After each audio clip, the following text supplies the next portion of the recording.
एक बहुत मशहूर कहावत है, हम दुनिया को उसी रूप में नहीं देखते जैसी वो है, बल्कि हम उसे वैसे देखते हैं जैसे हम हैं। आज भारत के 77वें गणतंत्र दिवस के खास मौके पर हम इसी सोच को आगे बढ़ाते हुए अपने ही गणतंत्र को देखने के तरीके पर एक गहरी नजर डालेंगे। नमस्कार, द डीप डाइव में आपका स्वागत है। आज हम इंडियन एक्सप्रेस में प्रकाशित एक बहुत ही मैं कहूँगी विचारोत्तेजक लेख के आधार पर एक महत्वपूर्ण और दिलचस्प सवाल पर चर्चा करने जा रहे हैं। और ये चर्चा यूपीएससी की तैयारी करने वालों के लिए तो बहुत उपयोगी है ही, पर एक नागरिक के तौर पर भी ये हम सबके लिए अपने देश को बेहतर समझने का एक मौका है। सवाल सुनने में बहुत सरल लगता है। हमारे पासपोर्ट पर, हमारे संविधान में लिखा है रिपब्लिक ऑफ इंडिया, यानी भारत गणराज्य। लेकिन आज के दिन को हम गणतंत्र दिवस कहते हैं, तो क्या ये सिर्फ शब्दों का हेरफेर है या गणतंत्र और गणराज्य के बीच कोई गहरा दार्शनिक अंतर है? चलिए आज इसी गुत्थी को सुलझाते हैं। तो शुरुआत यहीं से करते हैं, गणतंत्र दिवस और भारत गणराज्य। लेख के लेखक एक दिलचस्प किस्सा बताते हैं कि कैसे उन्होंने अपनी किताब का शीर्षक पहले गणतंत्र का स्वधर्म सोचा था, लेकिन फिर किसी ने उन्हें इसे बदलकर गणराज्य का स्वधर्म करने पर जोर दिया। ये छोटा सा बदलाव इतना महत्वपूर्ण क्यों हो गया? ये एक बेहतरीन शुरुआती बिंदु है। और देखिए, आकर्षक बात यह है कि अंग्रेजी में तो इन दोनों के लिए एक ही शब्द है, रिपब्लिक। हाँ, बस एक ही शब्द। लेकिन हिंदी में हमारे पास ये दो शब्द हैं, गणतंत्र और गणराज्य। और ये सिर्फ भाषा का खेल नहीं है, ये दो अलग अलग दरवाजे खोलने जैसा है। बिल्कुल। जब हम इस अंतर को समझते हैं तो गणराज्य के विचार में छिपे कई गहरे अर्थ सामने आने लगते हैं। यहाँ ये भी ध्यान रखना महत्वपूर्ण है कि संस्कृत के विद्वानों के अनुसार ये दोनों शब्द गणतंत्र और गणराज्य अपेक्षाकृत नए हैं। अच्छा, ये पुराने शब्द नहीं है? नहीं, शायद 19वीं या 20वीं सदी में गढ़े गए। प्राचीन भारत में जिन्हें हम रिपब्लिक्स कहते हैं, उन्हें गण या संघ कहा जाता था। एक मिनट, ये तो हम स्कूल की किताबों में पढ़ते थे कि वैशाली या लिच्छवी में दुनिया का पहला गणतंत्र था। तो क्या वो आज के गणतंत्र जैसा नहीं था? हाँ, और ये एक बहुत आम गलतफहमी है। इतिहासकार हमें चेताते हैं कि वैशाली या लिच्छवी जैसे प्राचीन गण आधुनिक लोकतांत्रिक गणराज्यों जैसे बिल्कुल नहीं थे। तो फिर वो क्या थे? वे असल में वंश आधारित कुलीन तंत्र थे, ओलिगार्कीज। ओलिगार्कीज मतलब सत्ता कुछ शक्तिशाली परिवारों के हाथ में थी। सही पकड़ा। वहां सत्ता कुछ शक्तिशाली कुलों या परिवारों के हाथ में केंद्रित थी। आज के गणराज्य का आदर्श इससे बिल्कुल अलग है, जहां हर एक नागरिक बराबर है। ठीक है, तो चलिए इस पहेली को परत दर परत खोलते हैं। सबसे पहले उस शब्द को पकड़ते हैं जिसे हम सबसे ज्यादा इस्तेमाल करते हैं, गणतंत्र। इसका सीधा साधा टेक्स्ट बुक वाला मतलब क्या होता है? इसका सबसे सीधा मतलब है कि गणतंत्र सरकार का वो रूप है जहां राष्ट्र का प्रमुख वंशानुगत नहीं होता। यानी कोई राजा या रानी नहीं होगा? बिल्कुल। देश का मुखिया जन्म के आधार पर गद्दी पर नहीं बैठेगा। उसे या तो सीधे जनता चुनेगी या अप्रत्यक्ष रूप से। अच्छा, जैसे ब्रिटेन एक गणतंत्र नहीं है क्योंकि वहां आज भी राजशाही है, भले ही उनके अधिकार सीमित हों। जी। लेकिन पड़ोस में नेपाल अब एक गणतंत्र है क्योंकि वहां राजशाही खत्म कर दी गई है। ये परिभाषा तो बहुत सीधी और सरल लगती है। बिल्कुल, लेकिन लेखक का तर्क है कि इसी सादगी के कारण ये विचार आज के समय में लगभग व्यर्थ या कहें तो बेमानी हो गया है। बेमानी क्यों? क्योंकि कुछ नाम मात्र की राजशाही को छोड़ दें तो दुनिया का लगभग हर देश आज खुद को गणतंत्र कहता है, चाहे वो लोकतांत्रिक हो या न हो। अरे ये तो मैंने सोचा ही नहीं।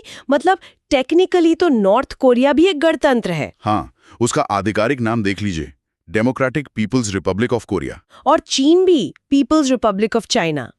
तो ये शब्द तो अपना मतलब ही खो देता है ना। एक विशेषण या पहचान जो लगभग सब पर लागू हो, वो अपनी विशिष्टता खो देती है। सही बात है। कभी कभी गणतंत्र का इस्तेमाल एक और अर्थ में होता है, लोकप्रिय संप्रभुता के तंत्र के रूप में, यानी गण का तंत्र। मतलब चुनावी लोकतंत्र जैसा। हाँ, और इस उपयोग में गणतंत्र लोकतंत्र का पर्यायवाची बन जाता है। यहां भी ये शब्द दोहराव जैसा लगता है। ये हमारी राजनीतिक कल्पना में कोई नई या गहरी बात नहीं जोड़ता। ठीक है, तो गणतंत्र का मतलब हुआ राजा नहीं, और ये एक ऐसी पहचान है जो आज बहुत आम हो चुकी है। तो फिर गणराज्य शब्द में ऐसा क्या खास है? यहीं पर असली कहानी छिपी है ना? बिल्कुल। अब हम उस दरवाजे को खोल रहे हैं जो एक गहरी समझ की ओर ले जाता है। गणराज्य सिर्फ एक व्यवस्था का नाम नहीं है। तो ये क्या है? ये एक आदर्शात्मक राजनीतिक व्यवस्था है, एक नॉर्मेटिव पॉलिटिकल ऑर्डर है। एक मिनट, नॉर्मेटिव पॉलिटिकल ऑर्डर, ये सुनने में थोड़ा भारी शब्द लगता है। क्या हम इसे सरल भाषा में कह सकते हैं कि यह सिर्फ नियमों की किताब नहीं है, बल्कि एक नैतिक दिशा है? आपने बिल्कुल सही पकड़ा, ये एक नैतिक दिशा ही है। मतलब सिर्फ ये नहीं कि सरकार कैसे चलेगी, बल्कि ये कि एक अच्छी सरकार और एक अच्छे समाज को कैसा होना चाहिए। एकदम सही। ये एक जीपीएस की तरह है जो देश को बताता है कि उसका आदर्श रास्ता कौन सा है। गणतंत्र बताता है कि हम क्या हैं, जबकि गणराज्य बताता है कि हमें कैसा होना चाहिए। और ये कैसा होना चाहिए? गणराज्य का आदर्श क्या है? इस आदर्श के केंद्र में ये विचार है कि जनता सिर्फ एक भीड़ नहीं है, बल्कि बराबर के लोगों का एक राजनीतिक समुदाय है। ये समुदाय अपने लिए कुछ मानदंड तय करता है, अपना एक विशिष्ट धर्म विकसित करता है। यहाँ धर्म का मतलब मजहब से नहीं है, सही है? नहीं, बिल्कुल नहीं। यहाँ इसका मतलब है सही आचरण के नैतिक नियम, जिसे हम स्वधर्म कह सकते हैं। और इन नियमों या मानदंडों को बनाए कैसे रखा जाता है? उन्हें नागरिक सद्गुणों यानी सिविक वर्च्यूज को विकसित करके बनाए रखा जाता है, और लोग सिर्फ शासकों को चुनकर चुप नहीं बैठ जाते। वो शासकों को जवाबदेह ठहराते हैं। हाँ, वे उन शासकों को इन मानदंडों के प्रति जवाबदेह ठहराकर इन्हें लागू करते हैं। इस व्यवस्था में लोग केवल शक्ति का स्रोत नहीं है, वे शक्ति पर एक नियंत्रण भी हैं। ये तो बहुत शक्तिशाली विचार है।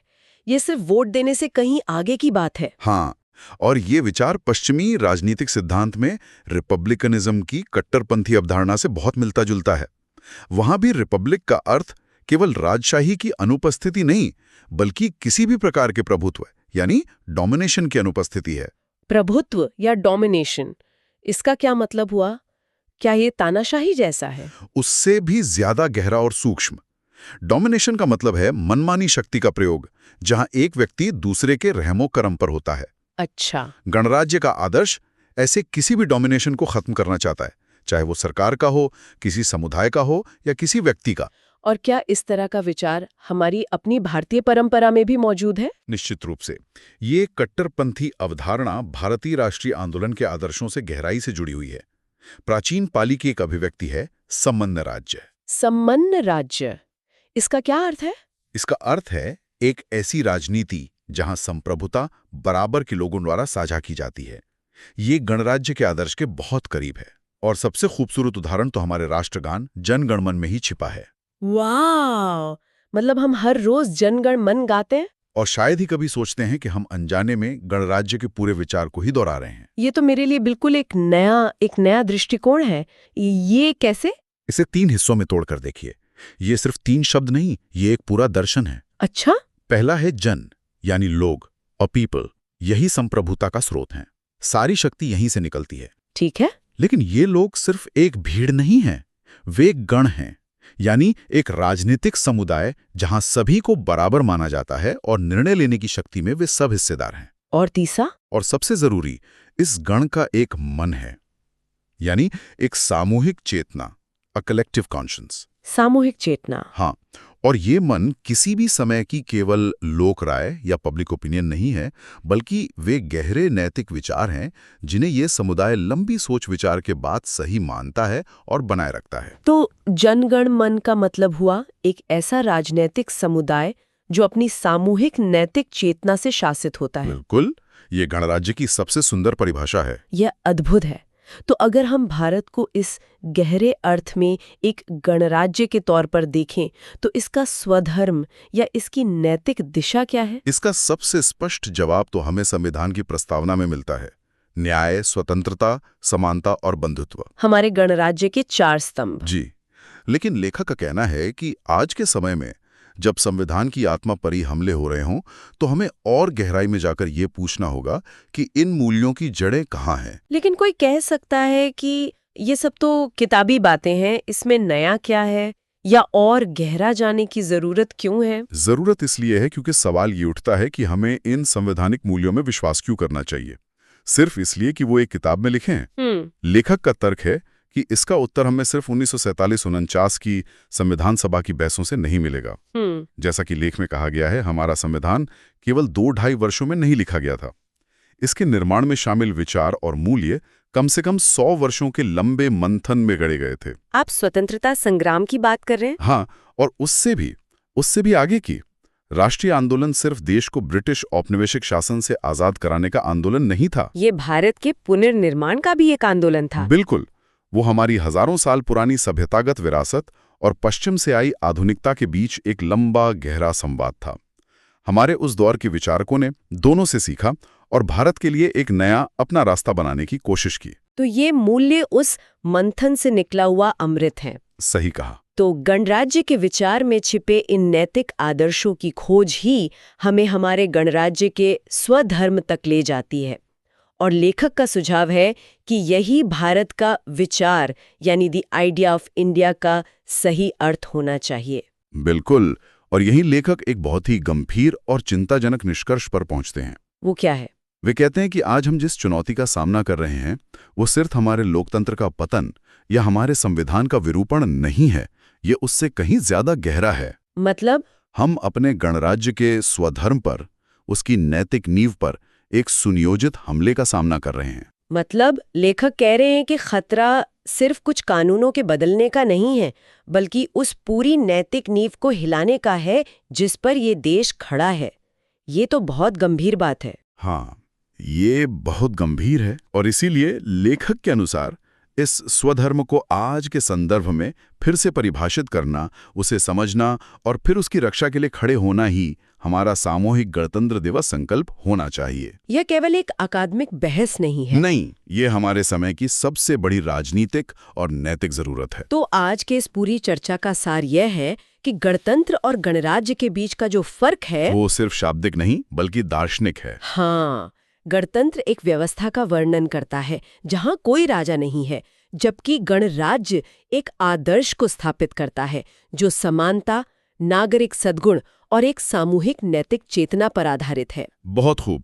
एक हमें बताता है कि हम क्या हैं, दूसरा हमें याद दिलाता है कि हमें क्या होना चाहिए। और जैसा कि हम आज अपने देश के इस खास दिन पर विचार कर रहे हैं, यह चर्चा हमें एक गहरे सवाल के साथ छोड़ जाती है। सवाल यह है कि आज के इस जटिल समय में एक गणराज्य अपने नागरिकों से सिर्फ हर 5 साल में एक बार वोट देने के अलावा और कौन से विशिष्ट नागरिक सद्गुणों की मांग करता है। और इससे भी ज्यादा जरूरी सवाल कि एक व्यक्ति के तौर पर हम अपने दैनिक जीवन में, अपनी बातचीत में, अपने कामों में इस गणराज्य के स्वधर्म का सक्रिय रूप से अभ्यास और बचाव कैसे कर सकते हैं।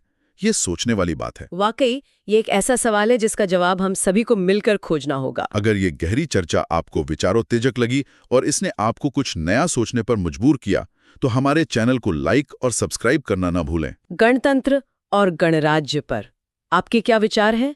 या इस विषय पर आपका कोई प्रश्न है तो हमें नीचे कमेंट्स में जरूर बताएं। अगले विश्लेषण तक सोचते रहिए। जय हिंद।